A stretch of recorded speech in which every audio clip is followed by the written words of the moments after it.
IVM.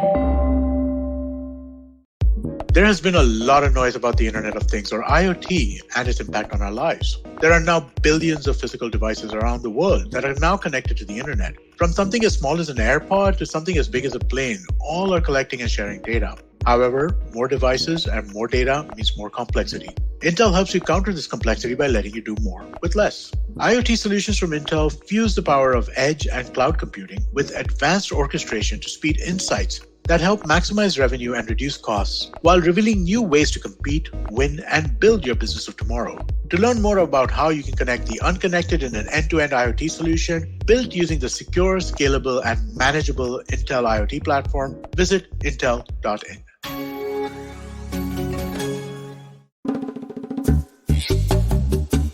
Shunya One is brought to you by Intel. Performance made flexible. That's how wonderful gets done. Hey everyone, welcome to Shunya One, episode 157. How are you doing, Amit? How's it going? I'm good, man. I'm good. I got the red background. Hopefully this is the last time on the red background without you having another red background behind. Or another color like you mentioned last time. Well, yeah, there is another color. But I think that the way it's set up, both of us would have the red background. Oh. The other colors would be visible from a different camera. Oh, I see. But our personal cameras would show the red Interesting. But is this something to do with Pratidip branding creeping in? Dude, IVM branding has always been red as well, but it is Pratidip branding, it is IVM branding, It is red is a color that we all use, right? I know, I like it. It's actually CleverTap branding too now, so I like it. There you go. Interesting. But that's also another interesting conversation we have today, and very, very, I would say, not so usual kind of conversation. In the second half, at the start of the second half, he dropped a fact which just blew my mind. I don't want to spoil it for people, but I still can't get it right. I mean, like, how does that happen? But it apparently does, right? Yes. So let's spoilers. not do spoilers. Let's kind of let's push people to get to the second half of the episode.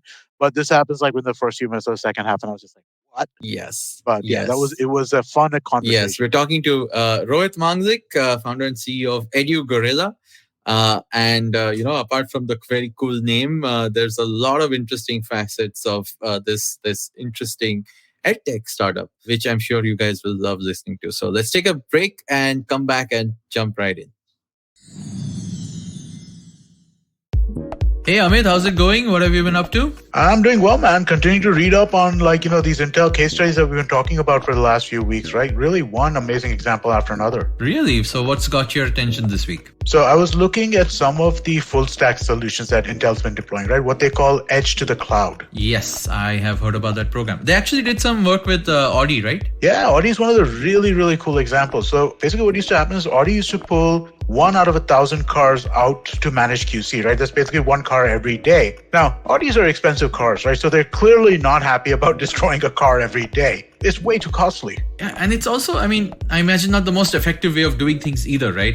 It tells you very little about what the other 999 cars that pass through, whether they're okay or not. So Intel deployed a solution, what they call from the edge to the cloud, right? So the solution basically involved robotic welding systems, which they combined with an algorithmic approach, right? And what this resulted in was an end result was essentially accurate insights into what was happening on the floor. Wow. And this allowed them to be much more effective. Okay, I got to check this one out too. This is also on intel.in? Yep, for this one and a whole lot more other really interesting case studies, you can go to intel.in and read up on this stuff and see how businesses are working with Intel today. Hey Rohit, how are you doing? Welcome to Shunya One. Hey, hi Shiladitya and hi Amit. Pleasure to be over here. And thanks so much for making the time. I know it's a busy day as usual. I'm sure it's a busy day as usual in every entrepreneur's life. But you're one of probably the first person founder we are talking to who is running an entire startup. And of course, we want to hear more about the journey. But you're based out of Lucknow, is what you said, right? Right. That's correct. And your entire team as well. Right. So all the employees, so 80% of our employees who work from office, they work from our head office in Lucknow. For 20% of our employees, the talent which is really tough to hire. Right? We have them globally, not only in India, but outside India as well. And what's the journey been like? Like what's been the origin of this? If you could tell us a little bit about yourself, Sure. and then of course how you got into EduGorilla. And of course, I will ask the most common question you get: why EduGorilla? But I'll Sure. let you explain that in your. Sure. So the journey began in 2010. I was studying in second year of BTech in NIT Surathkal, and over there, fortunately, I got an internship in Ahmedabad.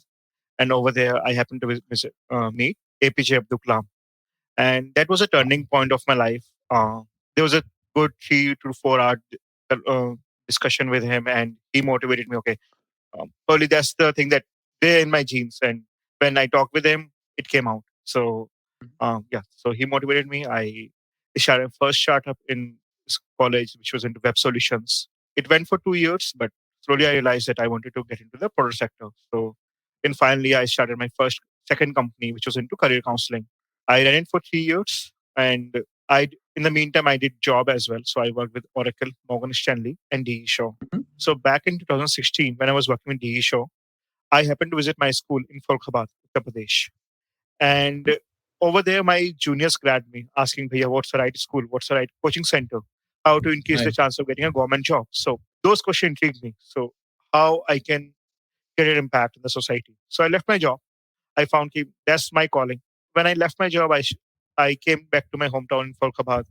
We started EduGorilla with the prime idea of, can I bring all the schools, coaching centers, study material under one umbrella? In the first year, I listed around 60,000 coaching centers and 8,40,000 schools and around 60,000 study material as well. Within a year, we started getting around 1 million footfalls on our website every month. So that came out Wow. successful. But somehow I was not able to create an impact in the society. So the impact matrix was missing. We did 4 pivots with a prime idea of how can I increase the success rate of those students.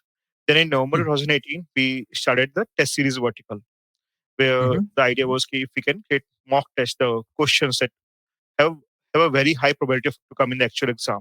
Can I give those questions to the students? Can I help them to solve them? Can I translate those questions in their native language? Mm. That's how I started the series vertical. And recently we have converted it into a full-fledged learning solution. So we got books, we got video courses, we got test series, we got uh, notes and everything. So right Wow. now, around 34,000 users on daily basis. We got 1,500 exams with us in doing the whole journey, right? So we got 6 patents as well so far for the last 3 years Is when it? we started the test series. The biggest problem that we found over here was government releases the notification 30 days before the exam. Sorry, 45 days before the exam. And most companies take around 30 days just to hit the market with the content. So students have only 15 days to study from.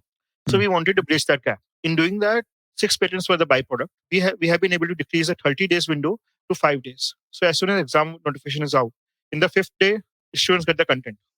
They're able to access it to our books, to our website, app, and all that. Wow, that's a lot of innovation that you spoke about in this journey. And of course, you said that the test series product first sort of started in 2018.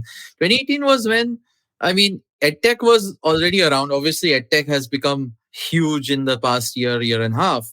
But what made you sort of jump into this in the first place, saying you'll do one more sort of play at solving people's exam test series, test prep, basically, as the Right. sector is, right? So when I made a deep dive into this segment, I found that everyone knows about IIT NEET. Uh, Mm-hmm. and IIT has only 14 lakh applicants. Students for the government job. So, for example, for Uttar Pradesh TET, that's for the primary school teacher vacancy in Uttar Pradesh. Mm-hmm. Around 25 lakh students voted exam just for 5,000 jobs. For MP Police Constable, around 23 lakh students voted exam just for 6,000 jobs. So these exams are even tougher than the well-known exams in India, IIT, Mm-hmm. NEET, Mm-hmm. CAT, and all that. They're not targeted. No big player is focusing on them. That's the first problem. And second, the ones who have focus on them, they don't have the impact metrics with them. They just provide the content. They just provide you with the videos. But the end-to-end loop closer, as we say, is Mm-hmm. not there in the segment. The impact matrix was missing over here.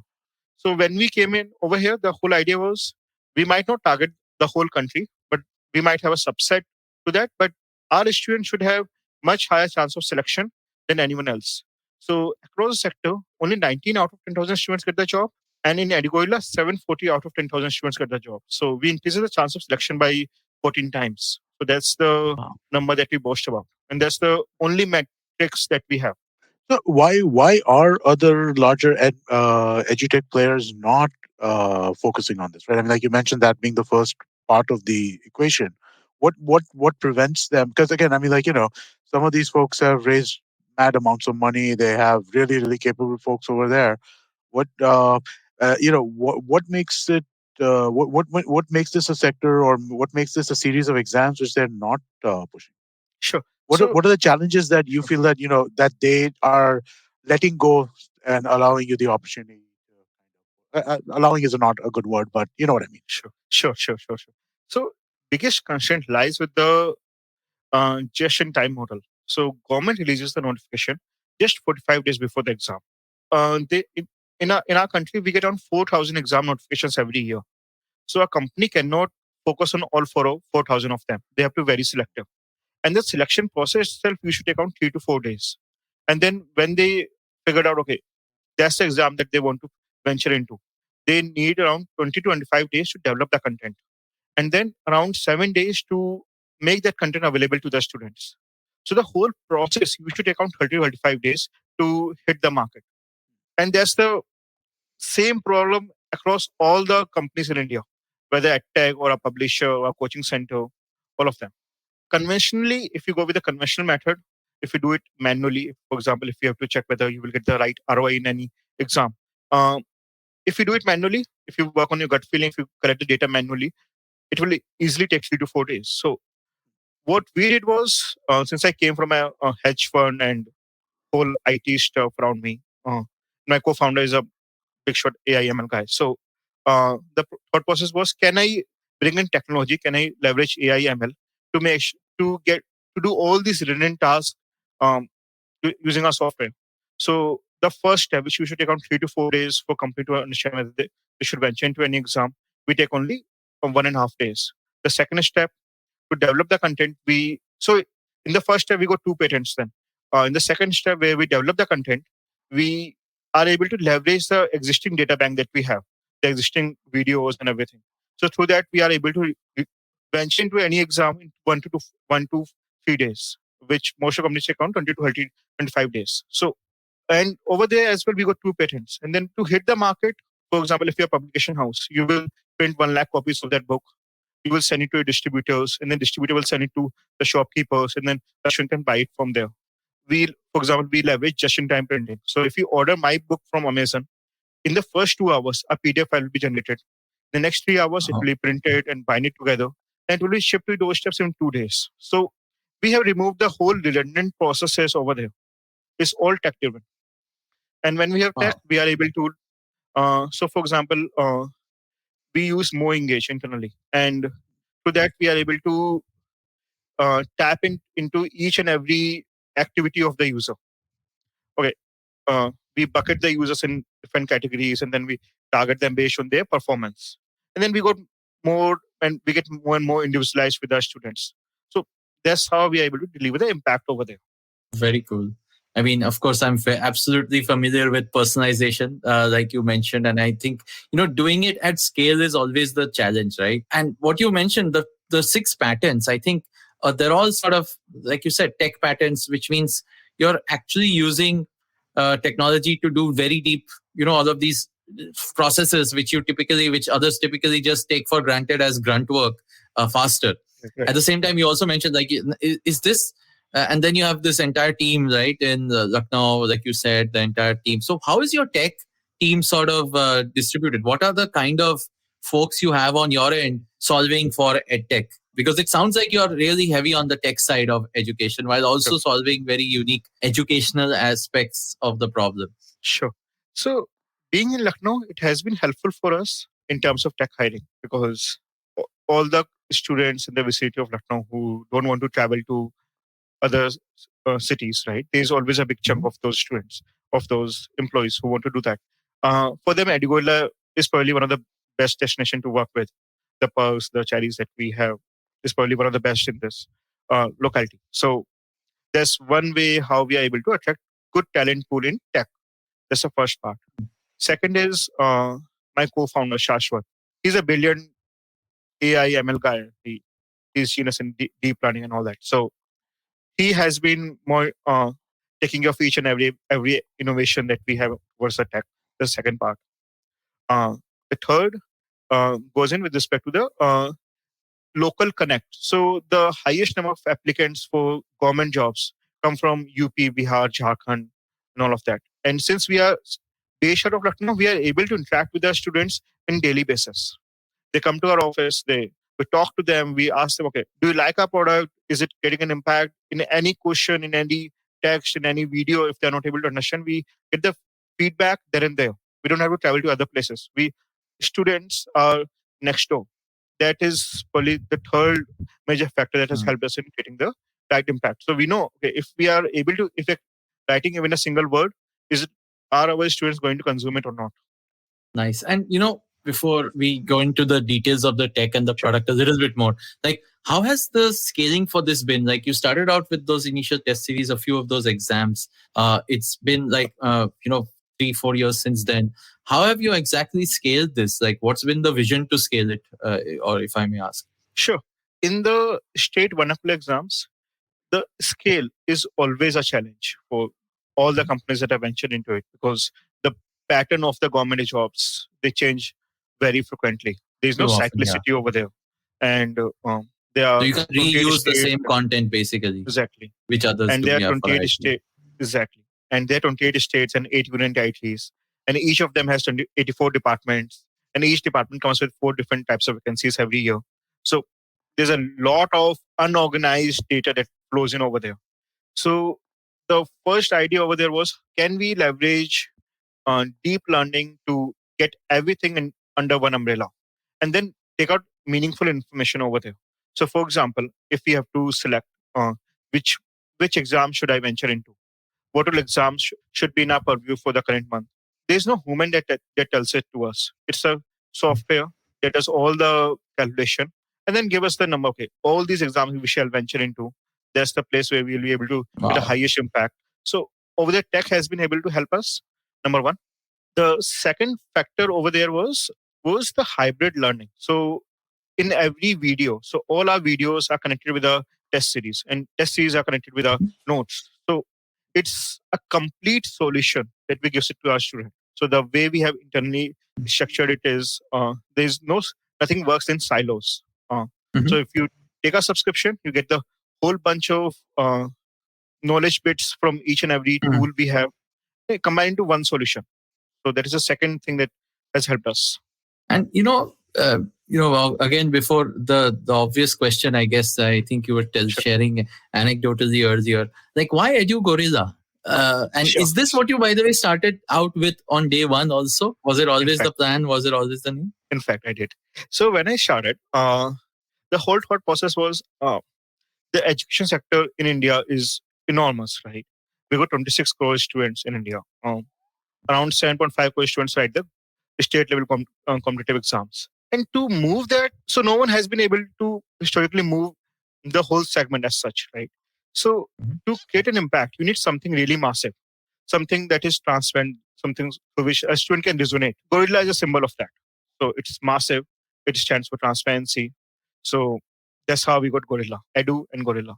So that's why most of our internal softwares, internal products for coaching centers as well, they are named as Gibbon, for example. It's the same breed of gorilla. Nice. We got Tibet. Gorilla lives in a mountain, so we got Tibet over there and all that.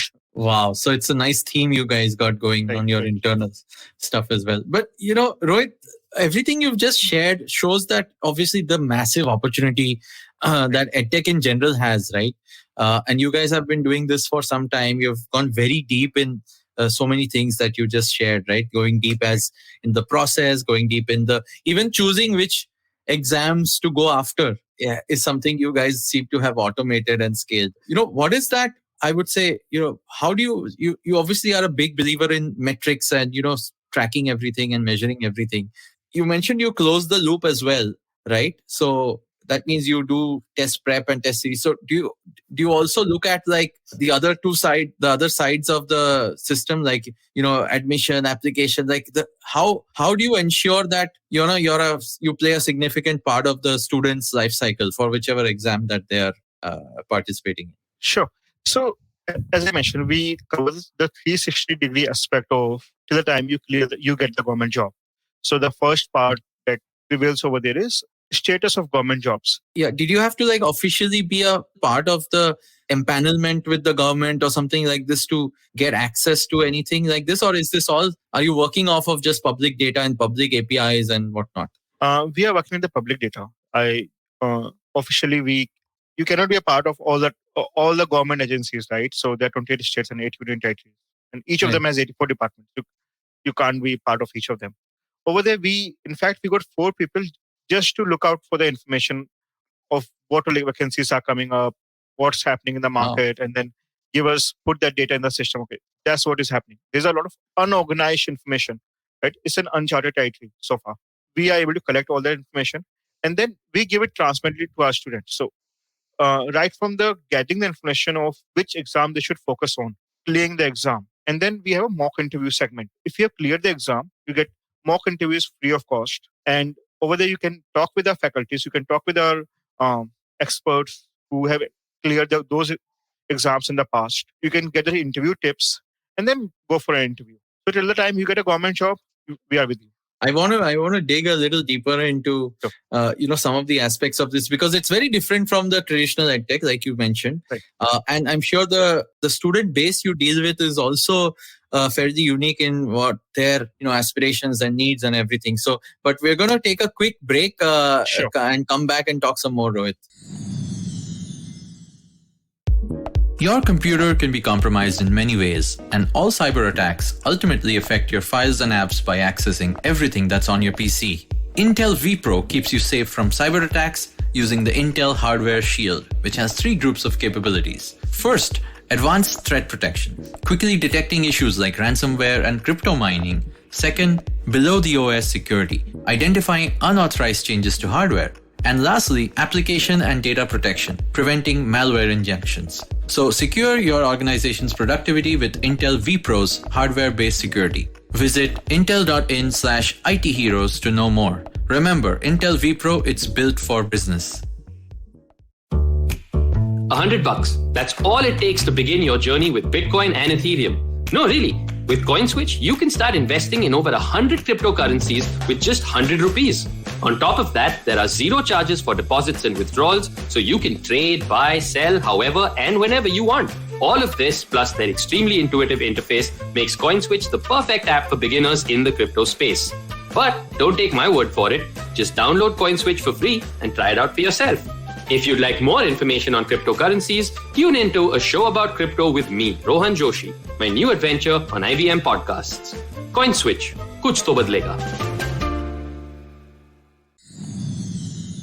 Hey, welcome back, everyone. And Rohit, you've been sharing so much about the journey so far and the kind of unique value prop that EduGorilla does.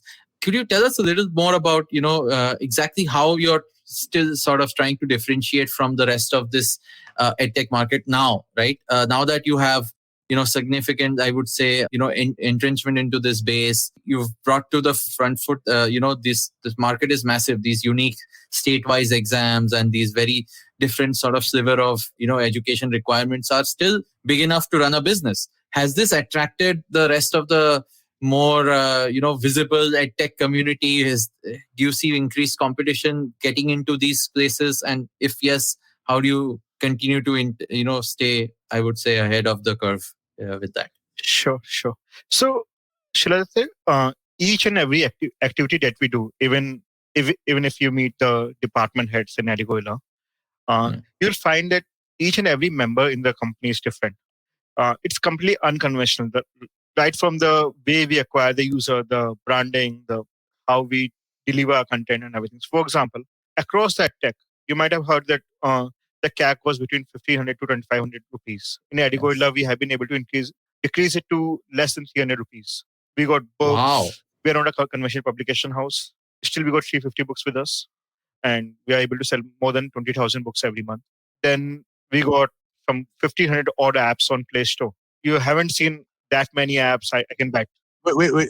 Sorry, how many did you 1,500 say? plus apps on Play Store. 1,500 apps. Yeah. That's what And I was to do that, remembering. Yes. What? right. And to do that, we have only one person that takes care of all the 1,500 apps with us. Wait, I'm just trying to get my head around that. You have 1,500 apps. That's correct. Sorry, Rohit, explain yourself. Why do you have Sure. 1,500 apps? Sure. So Sure. I'm sorry, I should have known that. Right. Okay. So That's I what will I was give just you both talking about. Yeah. operational aspect and the marketing aspect. Why do we have it? So with respect to Okay. marketing, if you search for any exam on Play Store, you will probably land up in our app. My wife, she was preparing for one exam. She didn't know that EduGorilla provides it, and she searched for that exam on Play Store. She found EduGorilla app over there. There's just a case on Monday, 3 days back. So that is one way for us to do the user acquisition. It comes at a very low cost, customer acquisition cost. In terms of operations, right? You might think, okay, for 1,500 apps, I might have tens of people working on that, right? So there's a conventional way if you want to manage so many apps. In EduGorilla, we have one resource for this project who takes care of all the 1,500 apps, right from publishing the exam, publishing a new app, to updating it and everything. The core idea is when you install our app, the code base is same. You end up in using the main app of EduGorilla. It's just the listing Shell that is happens over different. there. That is one way how we are able to do the user acquisition at a very low cost. Oh, okay. So it's like one of the what are those called? Like Twitter is right now, progressive web app types things, right? So it's basically the same app being played on like all these different surfaces. So it's basically server driven rather than app driven, if that makes sense. Not Yeah, really. I So mean, I'm not sure of the architecture being like that, but yeah, ultimately, I think the users all get acquired on the same backend. Right.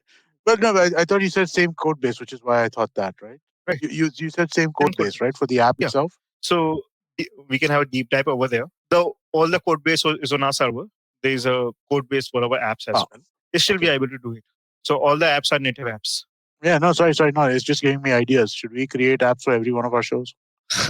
Question? You can. Yeah. It's a very interesting strategy. And to be honest, I've not seen too many people do it. Yeah. I remember, Rohit, like I said, having seen that, and found it very unique, trying to understand why. And now you've shared the reason why. So user acquisition, right? So when someone searches for that particular exam, they find the app. And they inherently become part of, the community that you built. Correct. Right. So now that this has become so popular, right? Like earlier question I was asking is like, how do you, obviously there's big business here, right? You guys are making revenue. You have low cost of acquisition. It sounds too good to be true, right? It's a great mix of, and it's a great sort of India story as well, because you're addressing probably a lot of tier 2, tier 3 towns with all of these students from these towns. So how do you stay ahead of the curve, and how is this has this garnered the interest of the larger edtech community and the VCs and by now? Sure. So in terms of our growth, right? So we launched in November 2018, and the first year itself we got 400% growth, and then the last financial year we got 350% growth, and over the last 6 months we got 230% growth. In the next 6 months we are targeting around 250% growth. Only for 6 months time frame. So yeah, in terms of growth, we are able to make it substantial. In terms of funding, we got a pre-series A and VC with us and heading for the next round. And yeah, things are going great over there in that space as well. In terms of P&L, we are positive. We are one of the very few in the country P&L positive. It's because of the low cap that we have. It's because of the operation of efficiency that we have been able to bring, considering the P&L of the company, right? So that is a core to the company, right? So we are able to grow in that aspect as well. Yeah, so these are some of the aspects. Nice. And you also mentioned that you don't. Everyone in the team is sort of unique, and they bring something very unique to the table also, right? What are some aspects of the the culture side of things you can tell us about, especially given that you have such a large team in Lucknow, and it's a little different from most of the people we talk to on this show, where they're bunch of engineers in Bangalore, or obviously folks like us who have tech in Bombay. How have you been able to sort of keep the culture of your company intact with your team in Lucknow and the global team that you said? And what makes you unique, if you can talk about it? Sure. So in the culture aspect, the 3 values that are very keen, that are very common among each and every employee of EduGorilla, each and every team member over here. And we make sure that all the three values are inculcated like the day when you come to EduGorilla for an interview, to the day you join, and then till your last day, right? So yeah, so we make sure that our core values are propagated in the whole organization. So we got three values. First, always look for a bigger picture. You, if you are scaling up, you will have losses in the short term. You might not like the KPIs that are with you. You might feel that you are getting failed, right? But if you have a bigger picture, you will be able to grow. So forget about the short term losses. Look for a bigger picture. Second, always be hopeful. As a startup, you are bound to fail, right? So, for example, in a at any point of time, we have around 6 to 7 different innovations going on in the company, and 90% of them fail. So always be hopeful that, okay, so to get 6 patents, there's a story of 50 different experiments that were failed and 6 were successful, right? So yeah, so you have to be hopeful for when you have failures, right? So we celebrate our failures.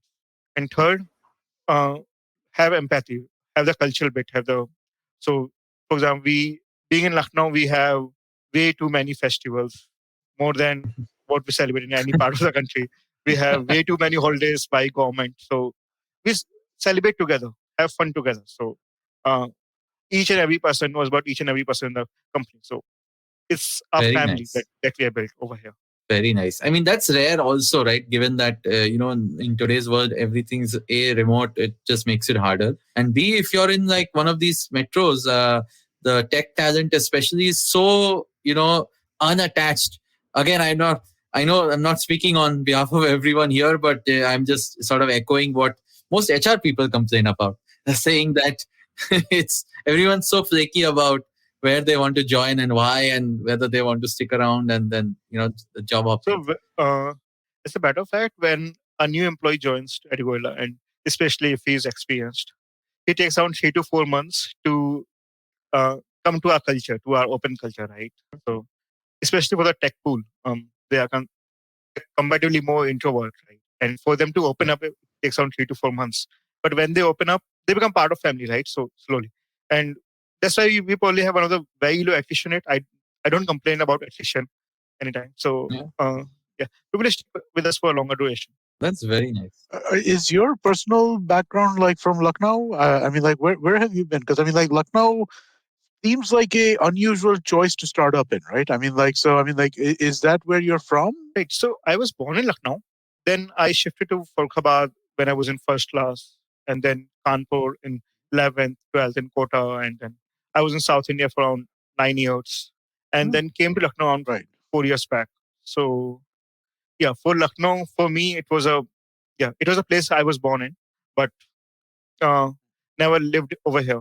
So yeah, but I had the roots from Lucknow. I just find it really interesting that that's again, benefits you're mentioning, right? Access to students without much competition. Certain people are not going to want to leave. This seems a very interesting way for startups to happen in all kinds of small cities, because those similar kind of benefits I think would accrue to them, right? I think like you hear about people in Bangalore and Bombay, these are like death matches for like employees, right? I mean, like people are just it's impossible to find people. So I mean, like it's a really interesting way to kind of approach the whole. And again, I'm not saying that you did it simply for this particular reason, but it's an interesting kind of second order effect that you're able to kind of get this kind of lack of attrition by being in a smaller town. I find that really cool. Right. In fact, most of the startups started moving towards tier 2 cities, right? That has been a trend recently. It's the access to talent pool, the people who don't want to go to other cities, and it's something that you are giving back to society as well, right? So you are helping your whole ecosystem where you were born, and you're helping the people to grow over there as well.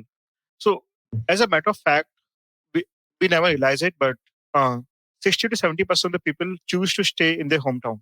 Very few people, 30 to 40%, they are ready to go to metros. And that audience, 60 to 70% people, they are always left behind. They have talent, but they want to live with their family as well, right?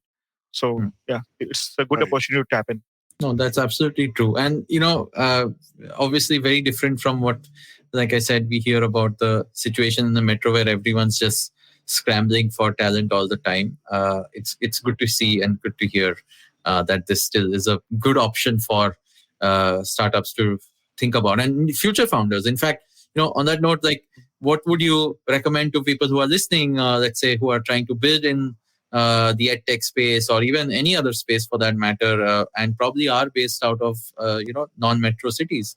And if you want to do a shout out to if you guys are hiring, where they can reach you, where they can come and talk to you, and anything else you want to talk about. Sure. So my learning for other founders is, first, always stick with the fundamentals. Be resilient, be persistent about it.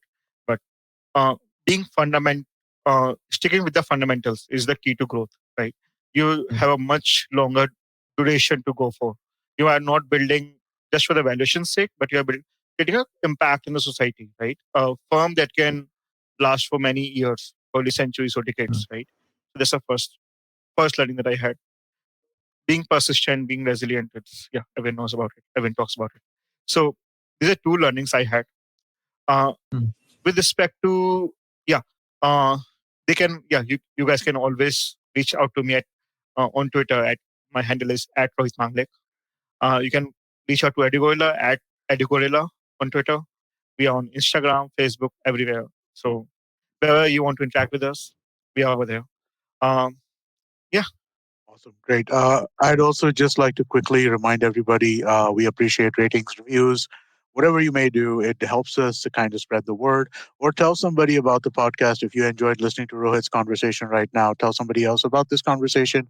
That would be helpful to us as well. So please, we do appreciate the support. Absolutely. And Rohit, to you and the entire team of EduGorillas, of course, we're looking forward to where you guys scale next. And clearly, there's so much left to unravel for the students of India and everywhere. So thank you so much for sharing your story with us. Thanks, Amit. Pleasure connecting with everyone. Thank you. Bye-bye.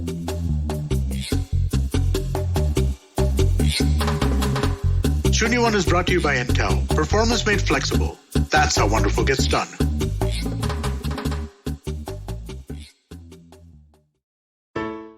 Hey everybody, it's been a great week on the IVM Podcast Network. On The Habit Coach, Ashton is joined by Namita Piparaya, yoga and Ayurveda lifestyle specialist and founder of Yoganama. They talk about her yoga journey, the different kinds of yoga, and how to choose the one that's right for you. On Misconduct, Raghavi and Nisha introduce us to a French woman in the 1700s who stole Queen Marie Antoinette's diamond necklace by forging her signature. On Audio Gyan, Kedar talks to founder Tanul Vikamshi about his community art and design center, Alag Angle. On The Longest Constitution, Priya shares her insights on the important Nalso judgment of 2014.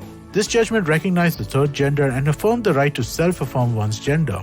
And on Nankari, Sadaf and Archit speak to hotelier Diwan Gautam Anand about his journey through Delhi's past and present. Do follow us on social media. We're IVM Podcast on Twitter, Facebook, Instagram, and LinkedIn. And remember, if you're enjoying this show or any of our other shows for that matter, please do tell a friend. Also, do check out our various YouTube channels. You can catch them on IVM Podcast/YouTube.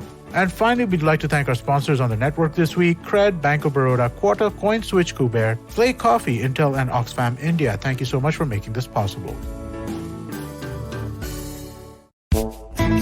पेश खिदमत है आपकी शान में हमारे अंजुमन से. Hi, I am Sadaf. And I'm Archit.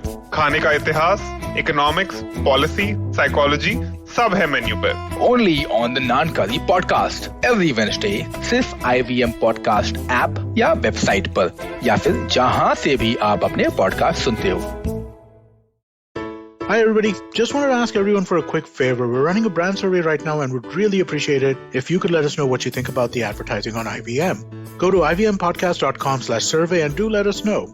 As part of this, we'll be selecting 10 random participants and sending them some IVM swag, so do fill out those surveys.